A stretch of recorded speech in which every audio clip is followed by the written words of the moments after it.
ఏపీలో అప్పుడే ఎన్నికల అసలేం జరుగుతుంది?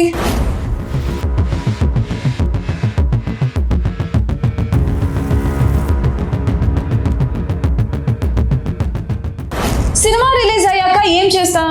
హాయిగా సినిమా చూస్తాం, ఎంజాయ్ చేస్తాం. కానీ సినిమా రిలీజ్ అయ్యాక కూడా థియేటర్లో బొమ్మ పడకుండా మళ్ళీ ప్రమోషన్లే చేస్తుంటే మీకేమనిపిస్తుంది?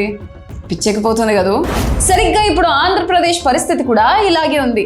ఎన్నికలు అయిపోయాయి, ఫలితాలు వచ్చేసాయి, కానీ రాజకీయం మాత్రం ఇంకా ఎలక్షన్ మోడ్లోనే ఉంది. అసలు ఏపీలో ఈ నిత్య ఎన్నికల యుద్ధం ఎందుకు జరుగుతుంది? దీనివల్ల నష్టపోతుంది ఎవరు?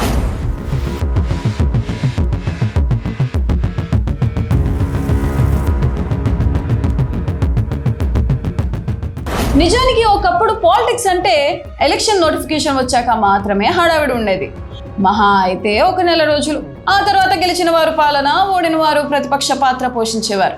కానీ ఇప్పుడు ఆ ట్రెండ్ పూర్తిగా మారిపోయింది. దీనికి బీజం పడింది 2009లోనే. అప్పటి ముఖ్యమంత్రి వైఎస్ఆర్ ఎన్నికలు ముగిసిన వెంటనే 2009 అయిపోయింది, ఇక టార్గెట్ 2014 అని పిలుపునిచ్చారు. అప్పుడు మొదలైన ముందస్తు హడావిడి ఇప్పుడు ఏపీలో పీక్స్కి చేరింది. ఇప్పుడు పాలన కంటే వచ్చే ఎన్నికల్లో గెలుపు మీదే అందరి ధ్యాస. ఇక్కడ విచిత్రం ఏంటంటే ఓడిన పార్టీకి తొందర ఉండటం సహజం. మళ్ళీ ఎప్పుడు ఎన్నికలు వస్తాయో, ఎప్పుడు గెలుస్తామా అని వాళ్ళు చూస్తారు. కానీ చేతిలో అధికారం ఉన్న పార్టీలు కూడా అదే మూడ్లో ఉండటమే విడ్డూరం. ఇదంతా చూస్తున్న ఓటర్లు మాత్రం నోటికాడికి ముద్ద రాకముందే మళ్ళీ వంట మొదలు పెట్టినట్టుందని సెటైర్లు వేస్తున్నారు. గుంటూరు, విజయవాడలో ఈ మధ్య జరిగిన మాజీ మంత్రుల ఇళ్లపై దాడులు, పోటాపోటీ ర్యాలీలు చూస్తుంటే అసలు మనం ప్రశాంతమైన సమాజంలో ఉన్నామా లేక రణరంగంలో ఉన్నామా అనే అనుమానం రాకుమానదు. రాజకీయ నాయకులు రోడ్ల మీద రచ్చ చేస్తుంటే అసలు సమస్యలు పక్కకు వెళ్ళిపోతున్నాయి.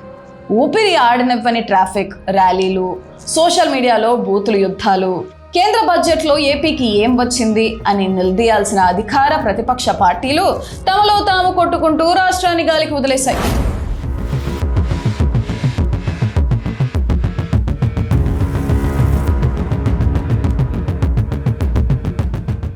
పక్క రాష్ట్రాలు కేంద్రం మెడలు వంచి నిధులు తెస్తుంటే మన వాళ్ళు మాత్రం లోకల్ ఫైట్స్లో బిజీగా ఉన్నారు. ఇది చూసి మేధావులు కూడా నిట్టూరుస్తున్నారు. ప్రజలు కోరుకునేది ప్రశాంతత, అభివృద్ధి. ఎన్నికలు 5 ఏళ్లకు ఒకసారి వస్తాయి, కానీ ఈ మధ్యలో జరిగేది జీవితం.